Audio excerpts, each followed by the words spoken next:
আজকে তোমাদের সাথে শেয়ার করব নতুন আরেক ভিডিও নিয়ে। আজকে এসেছি আমার ছোট্ট টবের বাগানে আলু তুলতে। আলু গাছ তুলে ফেললাম, দেখো আলু হয়েছে, তবে সাইজে খুবই ছোট ছোট।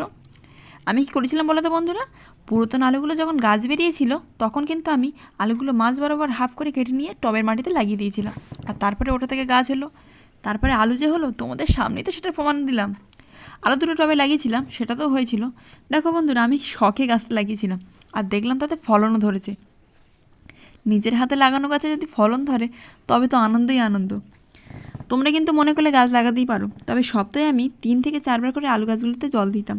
বাজারের কেনা সবজির থেকে কিছু সবজি যদি বাড়িতে লাগানো যায় তবে কিন্তু সেটা খুব ভালো, যেহেতু বাড়ির সবজি সারবিহীন। আর এটা যে কী গাছ অনেকে হয়তো সেটা জানে না, তো আমি বলে দিচ্ছি তোমাদেরকে। এটা কিন্তু হলো ছোলা গাছ, আর দেখো কী সুন্দর ছোলা ধরে আছে। আজকে ভিডিও কিন্তু এই পর্যন্ত। কি করছো তোমরা?